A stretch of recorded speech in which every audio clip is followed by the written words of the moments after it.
Hello, everyone. What's up? This is Jonathan Mathis. Welcome to another episode of Speaking with Judgment, hosted by the one and only, the Sports Judge. How's everyone feeling on this Wednesday, April 26th? Man, we got a lot to get into tonight, and I'm thrilled and honored to be joined by my good friend Mo. He is our special guest tonight. Mo, how are you feeling, man, despite the fact that our Lakers lost? Look, I'm blessed. Every day I can talk sports. I can wake up to my family and everybody's doing good. So I'm always blessed. It's never a great day when the Lakers take an L, but you know what? I have faith. Even though I wanted them to show some killer instinct and put it into the Grizz tonight, I have all the confidence in the world. They will close them out in game 6. Yeah, I have all the confidence in the world as well. The Lakers didn't play too well tonight, but the Grizzlies are the best team at home. They have had the best home record.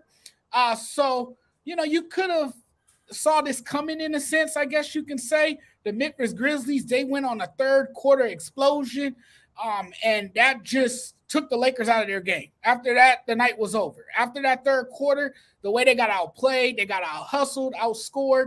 And what was irritating me as I sat there watching the game, because I turned it off. I got so frustrated that I just said, hell with it. We'll see what happened in game 6. But they were getting dominated on the boards.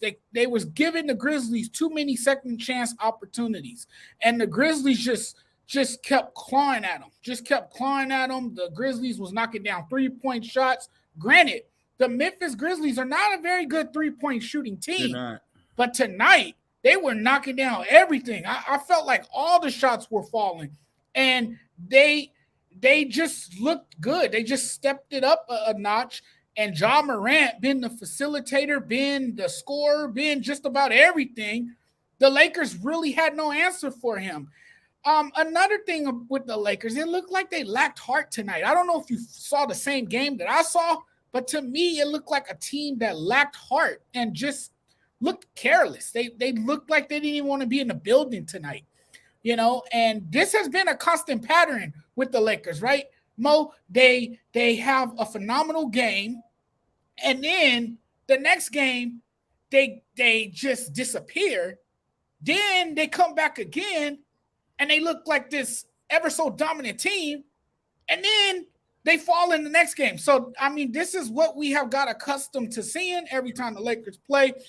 What are your thoughts about this Laker team, and will they come back home with a sense of urgency and a better understanding of what needs to be done so they can try to close out the Grizzlies?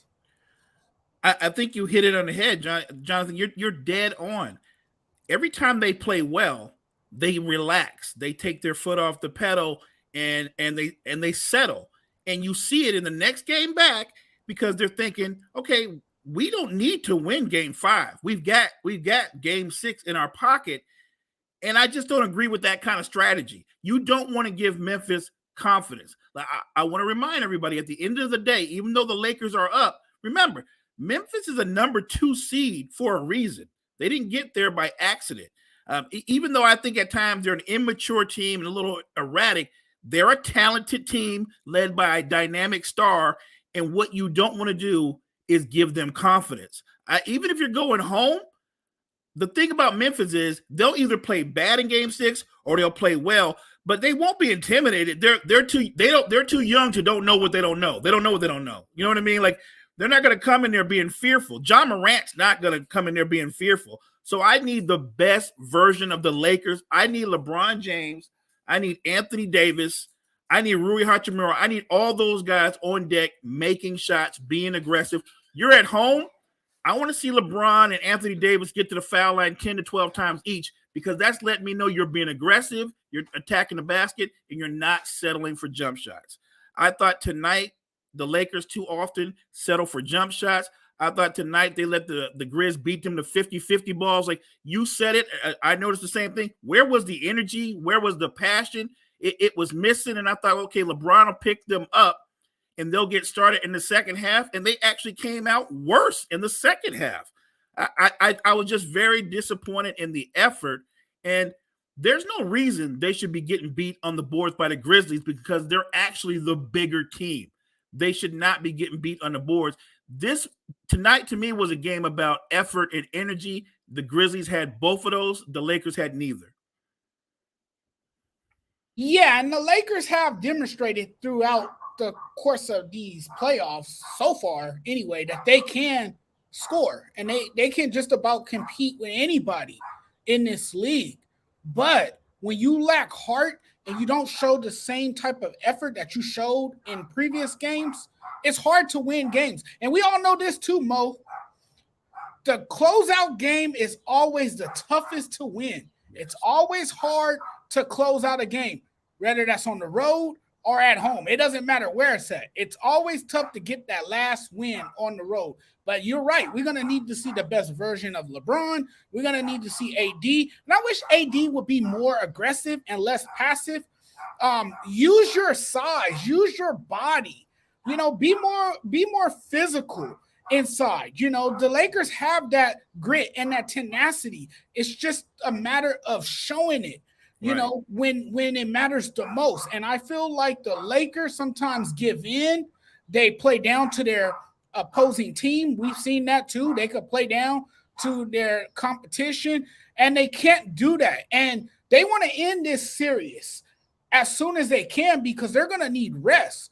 Absolutely. The Kings and the Warriors are still in the toughest part of their series. You know, things might just heat up in that series. So I think it's very important and it's very imperative if you're the Lakers to get it done as soon as possible. But you're right, man. The Lakers, they can't settle for all these jump shots. I feel like they like to settle for jump shots. They see one team doing something, they want to copy. They want to copy it. You know, if they see that they're getting outscored from beyond the perimeter, they want to try to shoot from beyond the perimeter, and that's not how it works. You know, here's a great idea for the Lakers. Tighten up on the perimeter. I'm always saying that. Take away the three-point shot. If you do that, you have a chance of beating the Grizzlies in Game 6. I agree 100%. I think that when the Lakers have to establish that you've got AD who can work from the free throw line in, you got LeBron who can dominate from the free throw line in, like make them double team. Make them double team so you can swing the ball around and get your best shot. You said it. You wish that Anthony Davis would be more assertive. I wish Anthony Davis would play as hard as Austin Reeves plays.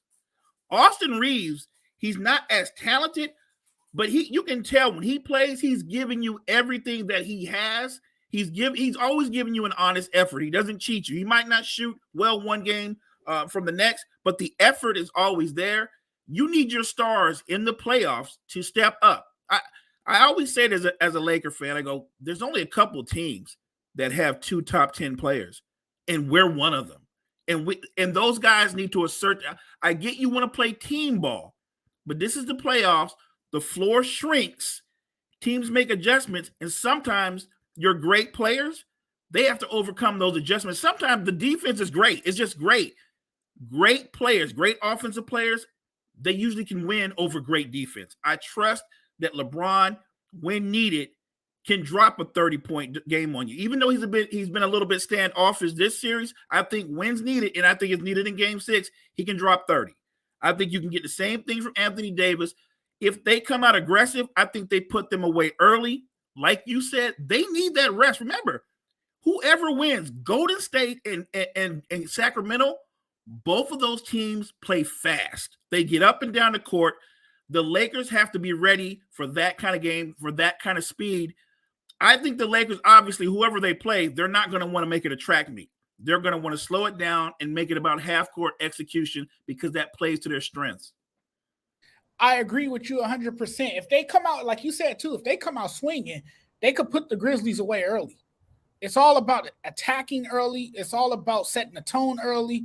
And you know the guy who's going to have to set the tone early, it's not going to be LeBron James. It's not going to be Austin Reeves. It's going to have to be Anthony Davis. 100%. I think this team feeds off of his energy. I think this team follows whatever he does. And I think his competitive nature on the floor and the way he brings it when he's at the top of his game is very contagious. And I think if he comes out with that offensive firepower and he shows up in a big way, I think the Lakers will come away with the win. I'm with you 100%. Anthony Davis needs to set the tone early, and he needs to stay engaged throughout the game.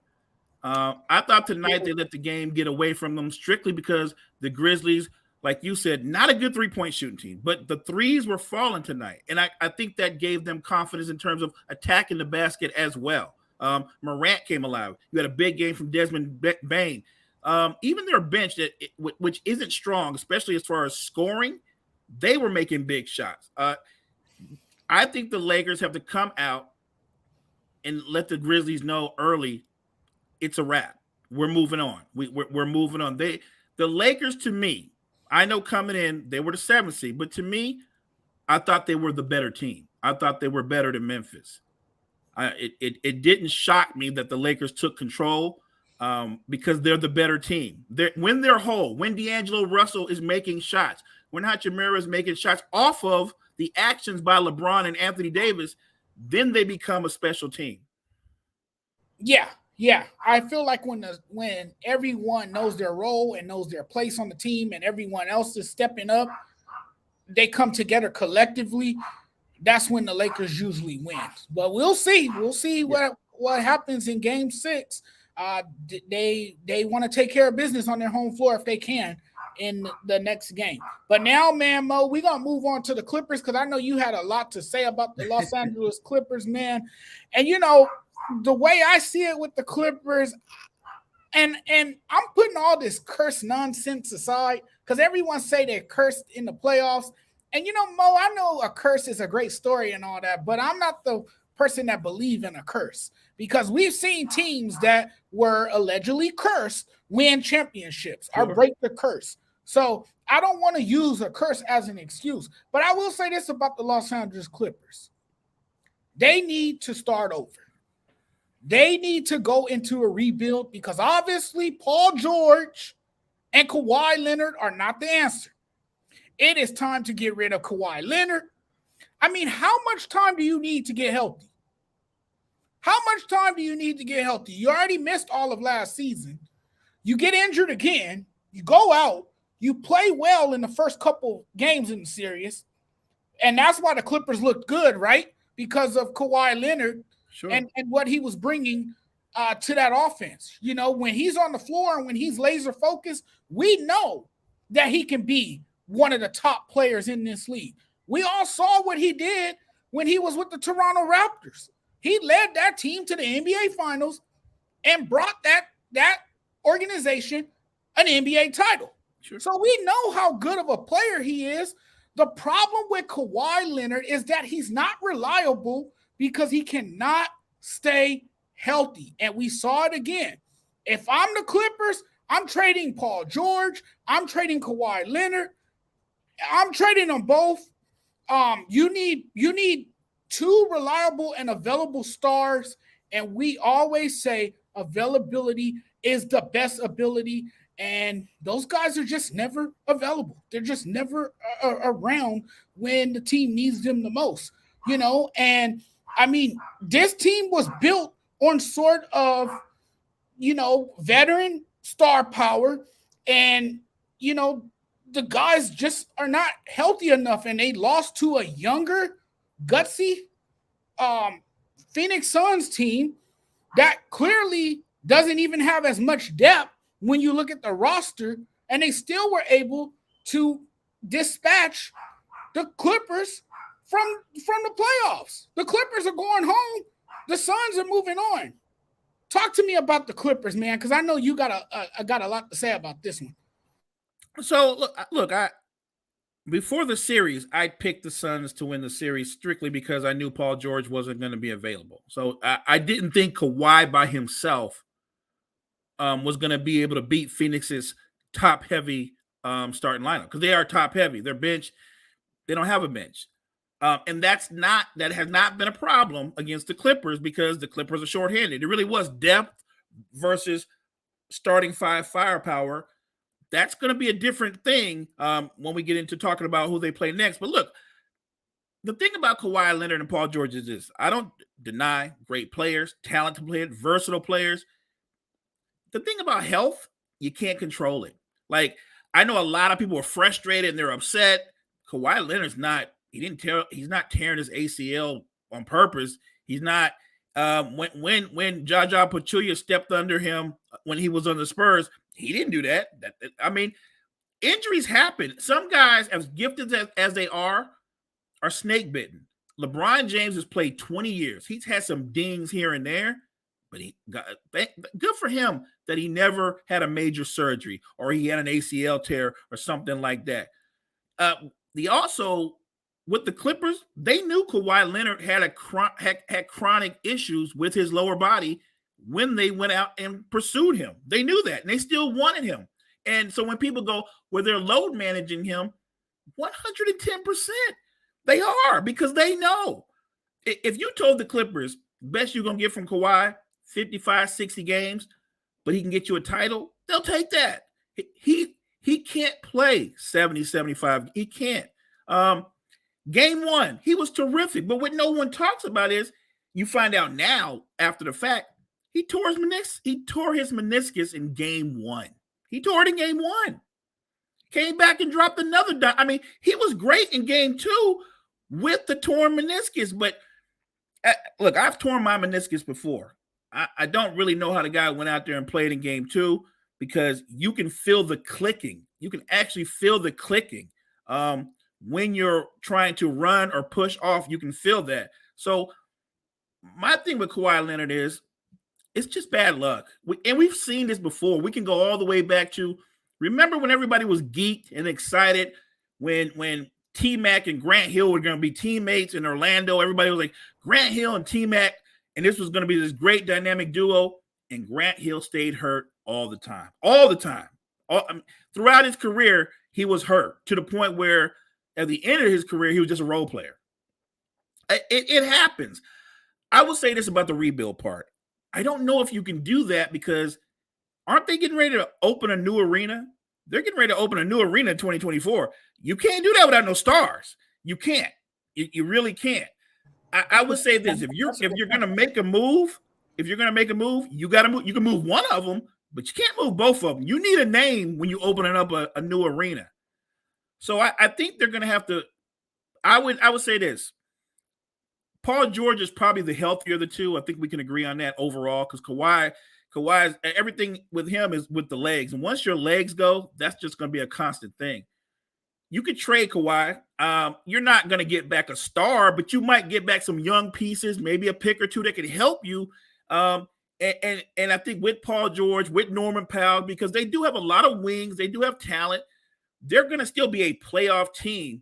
Maybe they'll even have the opportunity to pursue somebody in free agency, but I don't think you can trade them both. And as far as Kawhi Leonard goes, I would say this, because I've heard people say crazy things like he should retire, he's done, I don't think he's done, but I do think if he wants to play 3-4 more years, that wherever he goes, he needs to take a lesser role. I'm not talking about coming off the bench, but he needs to go somewhere where he's not the first, second option, but the third option. He needs to have less of a workload as possible, because I think that gives him a better opportunity to stay healthy. We're talking about, instead of playing 35 or 40 minutes, playing 28 or 30 minutes and being a third option off of somebody else. I think that's the only way he can play for another 3 or 4 years, that he takes a step back and realize I have to preserve myself, not just with playing time, but my role on a team, because I don't think he can be your number one option anymore. He certainly can't be your number one option anymore. And you brought up a great point. It's ill fortune. Injuries are inevitable. They're going to happen. That's part of the game. That's the nature of the game. And before I do say my final piece on it, I want to acknowledge our listeners and viewers. What's up? Dan, hope all is well. Rod is in the building. What's up, Rod? Thanks for watching. You're absolutely right. And the Clippers, to me, are a championship team when George and Leonard Leonard plays together. But the thing is, they rarely play together. Right. And when those two are not on the floor, it's really hard to evaluate a team, right? When you don't have your your entire team on the floor for a full season, it could be very difficult to really establish an identity and say what this team can be and what this team is going to look like and all that stuff, right? But they were on the court for only 38 of the team's 87 games this season. Their 24-14 record during that time was basically meaningless because once again, they couldn't do it together when it counted. And been that's been the thing with the Clippers for a long time. You know, George sprained his knee and disappeared. Um, and Leonard, he sprained his knee and he disappeared. And it was later revealed that Leonard tore his what is it? What's that? Meniscus. Yeah, there you go. It's hard to play on that, like you said. It really is hard to play on that. And that had an effect on his health, and not only that, the entire team as well. Sure. And but I will give him this. I will shout him out for trying to play through the injury. Because I thought that was impressive. Yeah, right, I thought that was impressive because he did give it a go. He played all the game too, basically. But I think, and remember, he played 40 minutes, and I think they did that because they thought they had a legit shot to win game two, and they did. They did. They had a legit shot to win game two, and I think they thought if we could get game two, and he's done, we still might have enough to pull off this upset. I mean, and it almost worked out as designed, but Devin Booker was amazing, unguardable. Any superlative you can say about him, he was all those things. And that's really, I mean, the injuries are the major part, but Devin Booker, the way he's played, I mean, there's playoff Jimmy, and now you've got Devin Booker. So I'm just impressed with the way he's played. But the Clippers, I think, Jonathan, you brought up a good point. They're kind of in a purgatory because, sure, you'd like to be able to get younger and get a young star in there and maybe rebuild, but you're going into this arena in 2024.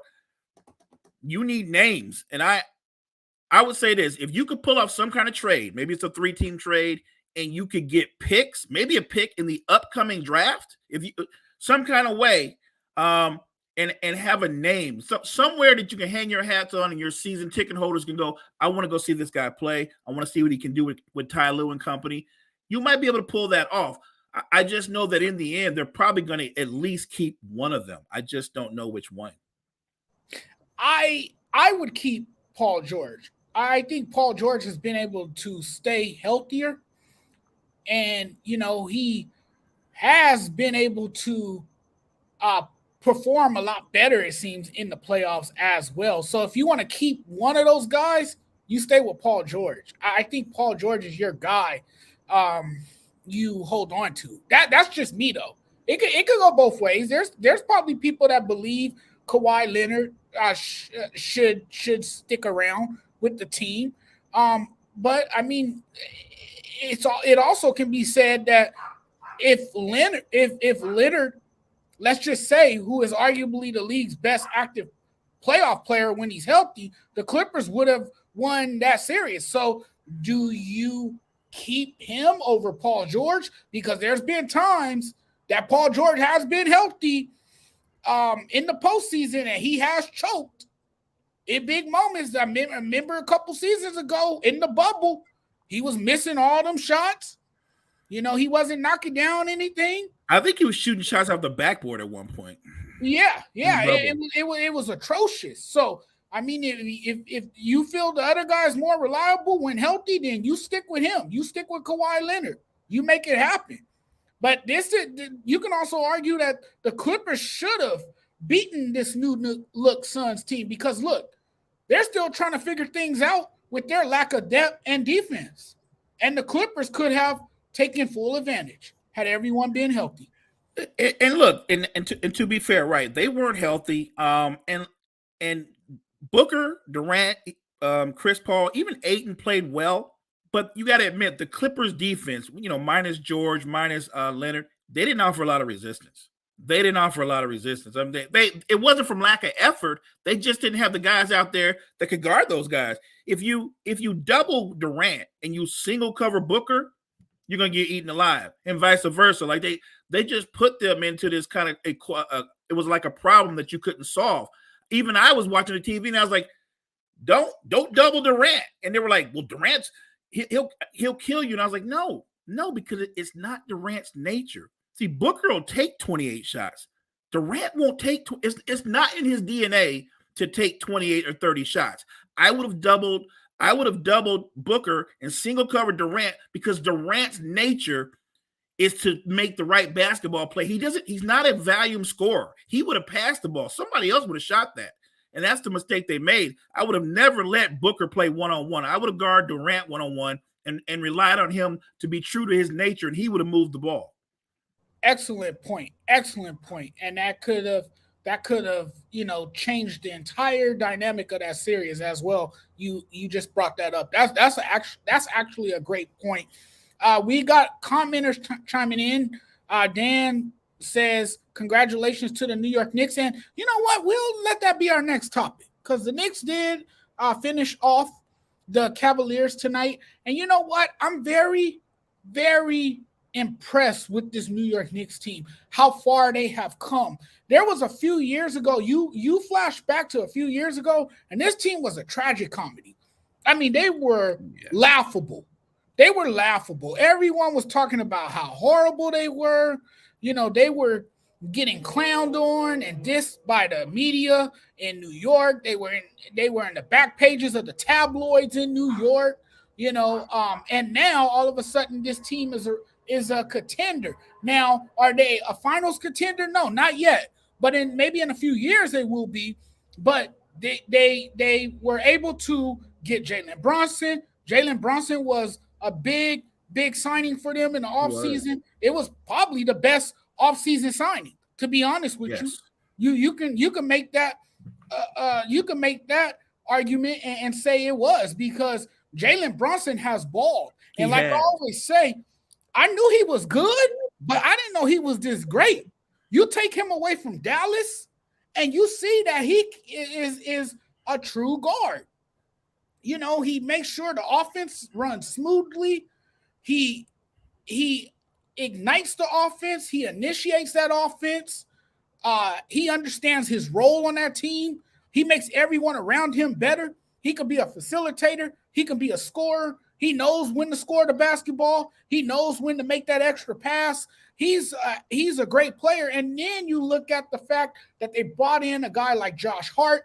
That was a great mid-season trade. That's a great pickup for them.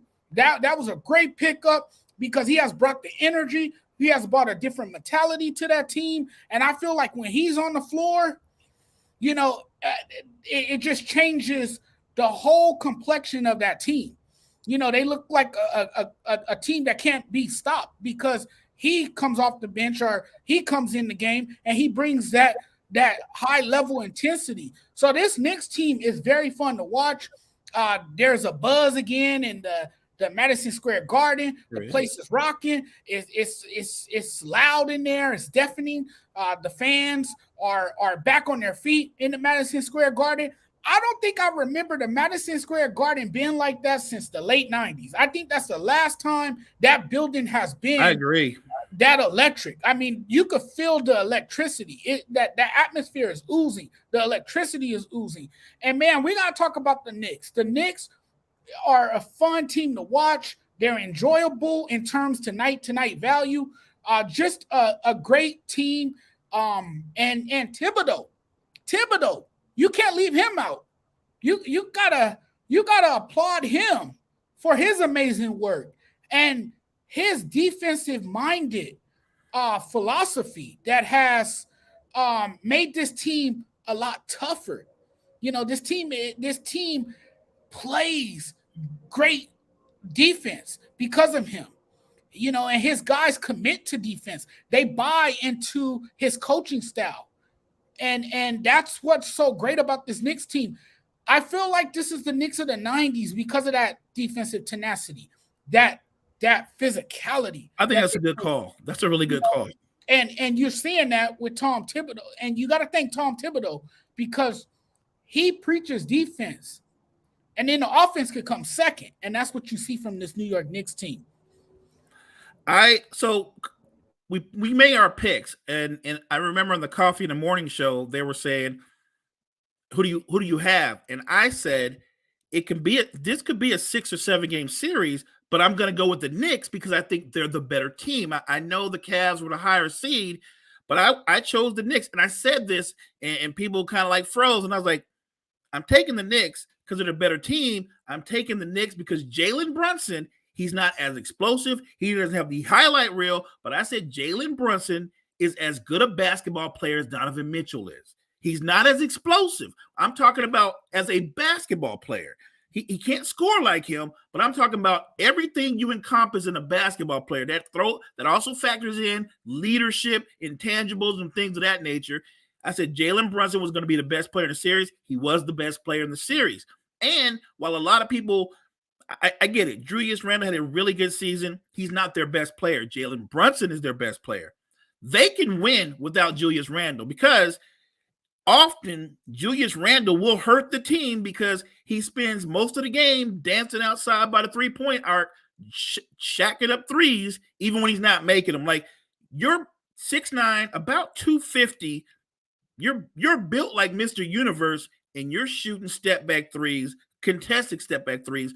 You're not helping your team. You're hurting your team. So I like intangibles. So when you get a Josh Hart, Jonathan, I'm starting to think about guys that help you win, like a Trevor Ariza. Like when you have those kind of role players like Josh Hart, they help stars win series.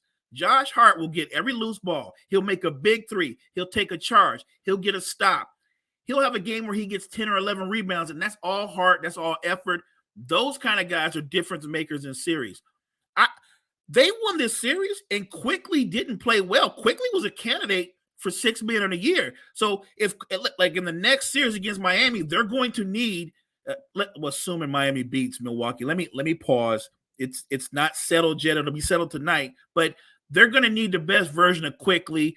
They're going to need Quentin Grimes, who I think is an underrated player. I think he's going to be a future 3-and-D star. Top to bottom, this is a very deep team, and they've got a lot of guys that they're you call them athletes. They've got guys that can get up and down the floor, and they can switch out almost everything when it comes to playing defense. That's what makes the Knicks unique. The fact that Thibodeau can get these guys, Jonathan, to play defense the way they play defense, not just in a regular season. You get into the playoffs, and the intensity is like times 10, and they still compete the way that they do. You're right, Jonathan. With them, offense is second, and it does feel like the Knicks from the mid-90s. It's about just outworking you, being more physical, being more aggressive, and we'll let offense take its place because you do have Brunson. So Brunson can give you 20. He can get you 7 assists. You've got a guy like Toppin who can come off the bench, providing energy. R.J. Barrett played great the last 3 games of the series. They have enough firepower. I'm just more impressed with the way they play defense, especially when they're under string and they cover for each other, show, recover, help the helper. Not a championship contender. I'm not getting crazy, but they're going to be a tough out. Absolutely. They're going to be a tough out, and they're going to cause a lot of problems for people, especially with Jalen Brunson, the way he's played. And I've been saying it constantly. He is very unvalued, and he is very unappreciated, and he is very underrated. Somebody send that man some flowers in New York City. Deliver him some flowers. He deserves it. He has earned it. He has played hard, and this New York Knicks team is a team to really look out for because they're playing some great basketball. They're playing inspired basketball. When I'm you with watch you. the Knicks team.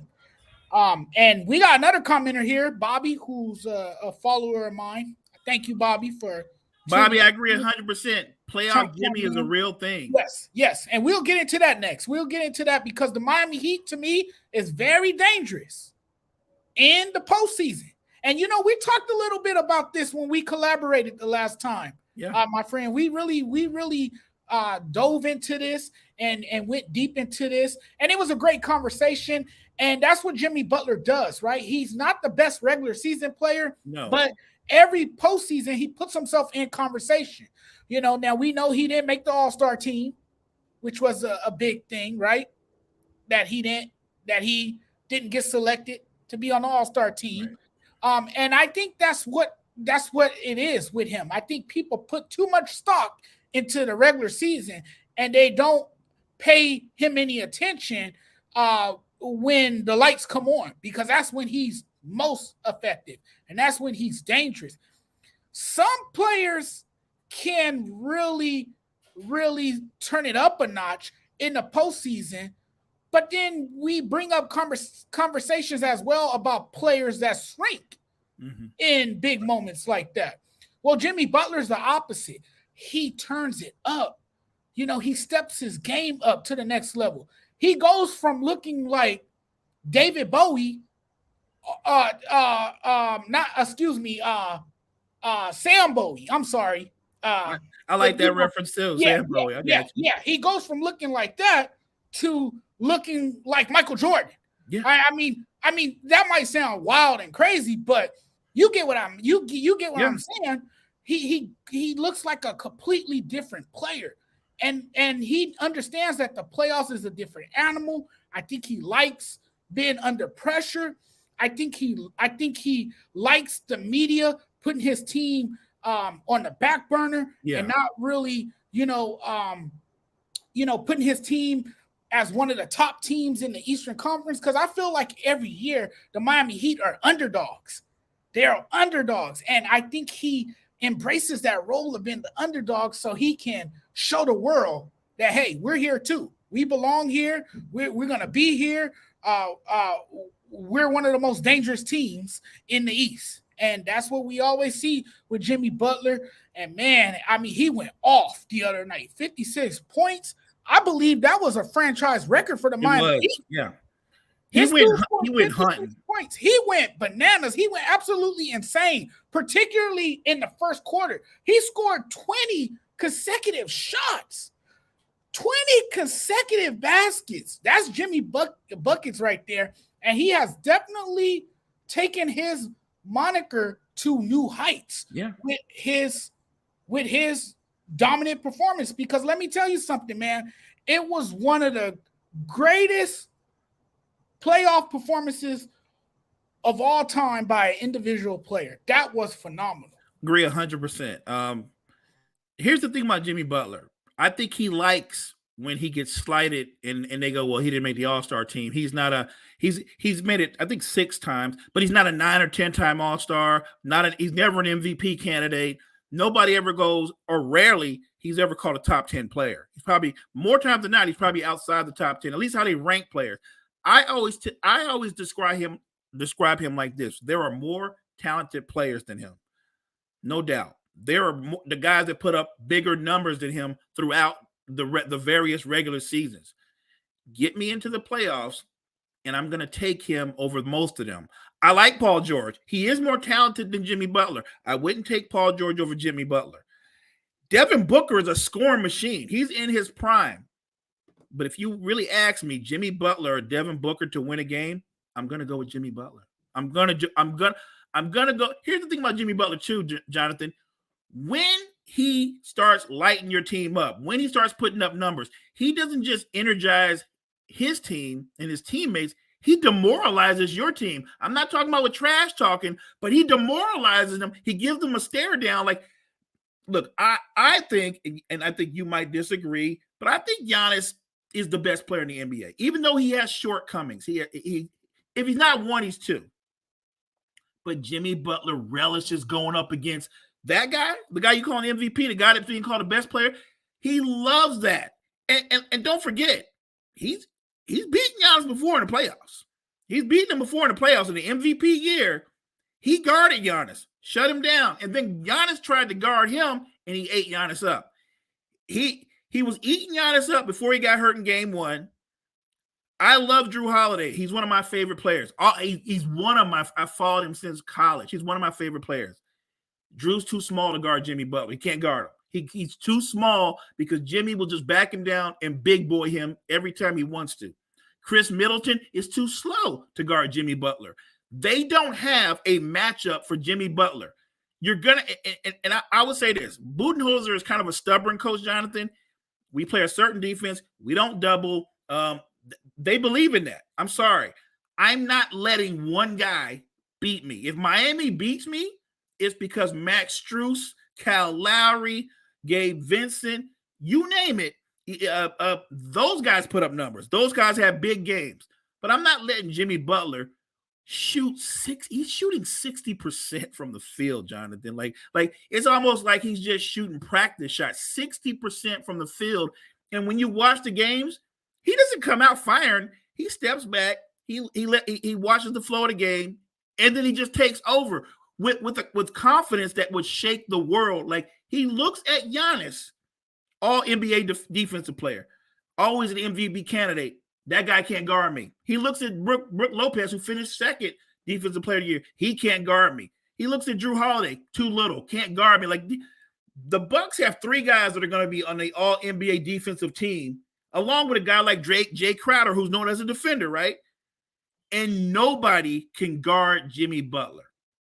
I'm just saying, when people give nicknames, he's earned the playoff Jimmy thing. I'm a Laker fan. You're a Laker fan. We won that championship against the Heat. But Jimmy Butler, he didn't disappoint anybody in that series. He did not at all. And you're absolutely right. Who's going to stop Jimmy Butler, which is why I think the Heat will put the Milwaukee Bucks away. That's my pick. I actually picked the Bucks to win that series. Hey, when I get it wrong, I'm raising my hand up. I got it wrong. I think Miami is going to win that series. That's just what I believe. And I've been saying this entire time, you got to look out for Miami because they don't play come playoff time. They take their game to the next level. And that's the thing, right? People was talking about how old Kyle Lowry is. You know, people were saying they wouldn't be able to do it without Tyler Hero with a fractured hand. You know, you heard all these things. And what's impressive is how that team is built for the playoffs. And Pat Riley, he has an eye for talent because a lot of these players are undrafted names, right? And Gabe Vincent. Yeah, you're right. And look what this team can do. It's having that eye for talent and being able to put together a roster that can win. And that's what the Miami Heat do. They never fail to disappoint. They always make something happen. And they really believe in next man up, right, Jonathan? Right. Like Duncan Robinson, he hadn't done anything in like 2 years. And now he looks like the Duncan Robinson that everybody coveted. He can't miss. All of a sudden, he's back to being that guy. Like, don't forget, everything Miami is doing, no Tyler Hero. Now they're minus Oladipo. I mean, they're doing this with two of their top 7 players in their rotation. And they're doing this, Jonathan, they're playing small. They're playing Bam Adebayo and a bunch of guards. They don't play a second big. Jimmy's the second big. And guess what? I've seen Jimmy guard Giannis. I've seen him guard Brook Lopez. Jimmy Butler is that dude. Jimmy Butler is him, for sure. He is that dude. We got a couple more topics to get into, Mo, before we wrap this show up, before we get out of here. Our next topics, we're going to preview this Nuggets and Suns series because this is must-watch TV, right? This is must-see TV. This is a series that I want to watch because I think both of these teams match up really well. However, I will say this about the Nuggets. I think the Nuggets have more depth. They're deep. They got players that can come off the bench and score. You got KCP, the former Laker. You got guys that can come off the bench and be effective. And we've seen that with this Nuggets team, right? And I got the Nuggets winning this series. I think this is where the Suns' run come to an end. I know that's not a popular choice. I know a lot of people will pick the Suns to win this series, but I like the Nuggets because of this. They're exceptionally well coached. They have a great scorer and a guy that can put the ball in the basket in Jamal Murray. They have Michael Porter Jr., who has started to come around again. You got Jokic, who is arguably the best big man in the NBA. You know, he's an MVP finalist. So I feel like the pieces are in place for the Denver Nuggets. And another thing that the Denver Nuggets do so well, they play defense. They're tough on the defensive side of the basketball. And they're versatile on the defensive side of the basketball. They're very versatile. Very versatile. They can force you to turn over the ball. And here's another thing: they can get out in the fast break. It could be hard to keep up with them as their well. Their center can lead the fast break. That's incredible, right? And that's how Jokic is. That's how transcendent of a player he is, and versatile of a big man he is. That's incredible. You didn't see that in the old NBA. You didn't see that in the 90s NBA. You got centers playing like guards now, and that's what this dude does. He gets up and down the floor. He's tough. He's competitive. He's an absolute beast. So I like the Nuggets to win this series, and that's not to take anything away from the Phoenix Suns, because the Phoenix Suns got a great big three with Devin Booker, Kevin Durant, and we all know that Kevin Durant can take over a series alone easily. That he can single-handedly dominate and take over a ball game, because that's the type of player he is. I actually think KD is going to be the X factor for this series. He's going to have to be against a very good Nuggets team. Because, well, think about this. You just said it. They've got Joker who can score. He can shoot the three, but he does most of his business 12 feet in, right? Can facilitate, create for others. He's got a post game. He's got touch. So you know what he does. Automatically, starting out with Joker, you've already changed what Phoenix does. Ayton didn't have that pressure the last series because he was going up against Big Z, and Big Z is not a scorer. Big Z is a rim runner / rebounder, but automatically, guess what happens now? You got a double Joker. If you single cover him with Ayton, Ayton will be in foul trouble. He will foul out. So automatically they're doubling Joker. And when Jamal Murray is playing the way he's playing right now they got two superstars offensively. When Jamal Murray is playing at this level with the shot creation and the shot making that he's doing now, now they become really special. You've got two guys that Porter Jr., Bruce Brown, KCP, those guys can work off of. Like they're one of the deepest teams in the league. And what I like about them this series, I didn't think Devin Booker or Kevin Durant were very frustrated at all the last series. But I think being guarded by KCP, being guarded by Bruce Brown, being guarded by guys like that, Aaron Gordon, I think they will be more frustrated. They're going to get physical with those guys. They're going to beat. The best way to guard Kevin Durant is the work you do on him before he gets the ball. You make him work to get the ball. That's the best way to guard Kevin Durant, because he does not like to be touched. I don't doubt that Phoenix starting five is probably still better than Denver starting five, but they're not better than Denver's top 8 or 9 players. I think the depth is going to come into play. I think it's going to still be a 6 or 7 game series, but I'm with you, Jonathan. Sports Judge, 100%. I'm saying it right now. I'm with you. I'm picking the Nuggets. Yeah, I'm picking the Nuggets in a 7 game series. I think this can go 7 games. I think this will go deep. I think it'll be an interesting series. It's going to be compelling for sure, because these are two compelling teams, and they're two of the top teams in the Western Conference. And this is a matchup made in heaven. This is a matchup that a lot of us been dreaming of and hoping for, in a sense. So it's great. It's going to be epic theater, and it's going to be exciting basketball, to say the least. But we're going to get on to our final topic, because we running out of time. We're going to wrap up the show here. It's the NFL, because this is the eve of the NFL draft. Tomorrow is the NFL draft, and I haven't done a lot of homework. I'll be honest with our viewers out there. I haven't done a lot of homework on the NFL draft. I know a lot of people spend a lot of time analyzing this stuff, breaking it down to the best of their ability. There's a lot of mock drafts out there. Some make a lot of sense, some don't. Some are logical, some are illogical. I guess it depends on what the person believe and what they think, and their guess on who's gonna be first or second or however it goes. But the question that I have is, who will go number one overall? Now, I will tell you this. It's going to be a quarterback because the Panthers have the number one overall pick in this year's NFL draft. And we all know how Frank Reich operates, right? He's a guy that can groom quarterbacks. He's a guy that has developed quarterbacks. And he's definitely going to be drafting a quarterback in this draft. He was a quarterback himself when he played in the NFL. So they are definitely going with a quarterback. And my gut feeling is that they're going to draft Bryce Young. Look, Bryce Young has a proven track record. His college play and production is outstanding. That's what's unique about him.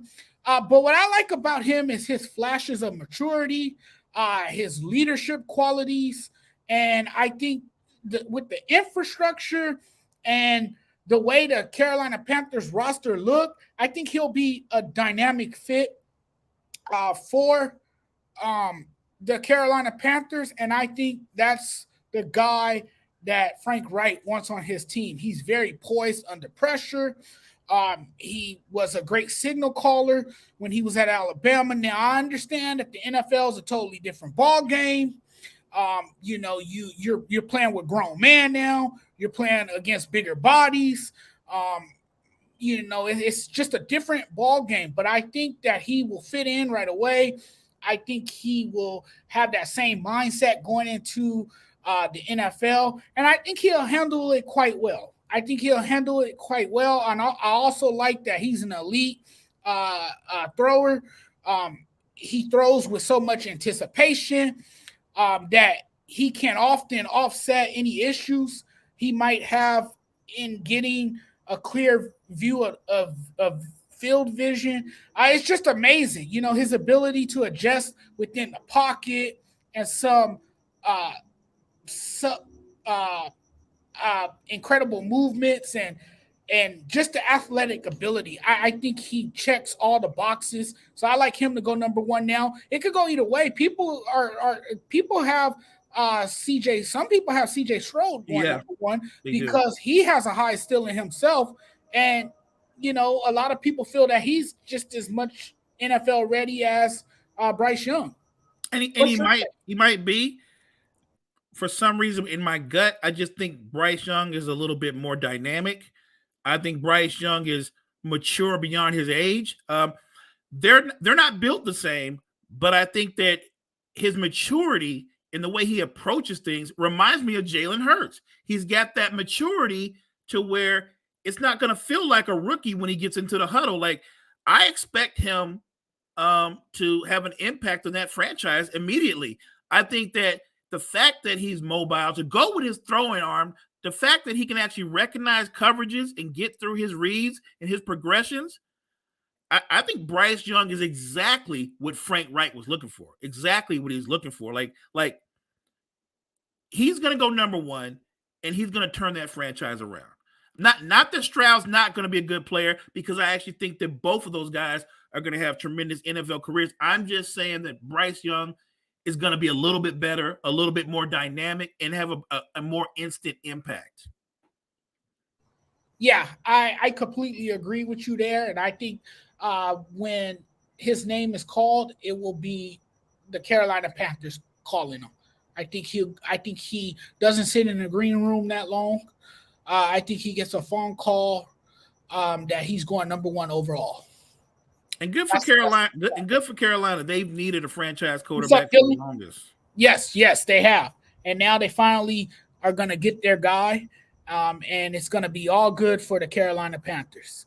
But Mo, man, it's been an awesome show, man. This has been wonderful. We got to do this again. My friend, anytime you need me, it is a blast to come on your show, because you're my guy. And I think we're like-minded when we talk sports. So this is easy for me. If we weren't doing this on your show, I think we could be sitting out on your back porch having these same conversations. Absolutely, man. As you see, nightfall has set in here. No doubt. It got dark. We started off. It was light. It was still light outside. Right. It's dark here now. But tell the folks where they can find you and tell them about your show and everything. I'm at Sports Empire Network. That's the homie. We do coffee and sports in the morning. I'm there with Coach Dante and Dez and the rest of the crew. And I'll drop an episode of my podcast, NBA Cypher, sometime tonight. Sounds good. Sounds good. And everyone know where they can find me. They can find me on a number of platforms. I'm all over the place. You can find me on Twitter, SportsJudge85. You can find me on Instagram, SportsJudge85. You can find me on TikTok. I'm constantly growing on TikTok. I mean, TikTok is the new thing today. So I'm doing my thing over there as well. The SportsJudge85 as Proud well. of you, fam. And right here on the fan page, right here, the Sports Judge on Facebook. You can find me here too, and YouTube. Don't be shy. Subscribe to my YouTube channel. Absolutely. Hit the subscribe button. So yeah, man. But hey, it's been a pleasure, Mo. Had a blast, thanks man. for coming on. We will do this again. We got to do this again. Absolutely. Till next time, everyone. Take care of yourselves. Stay true to yourself. And be positive, do great things, and keep going, because there's only one way up, and just Stay keep up, going. everybody. The sky's the limit. You can do anything that you want to do if you set your mind to it. So we'll see you guys next time. See you guys when I see you guys again. For Mo and myself, we are checking out. Peace. Have a great night, everyone. Peace, everybody.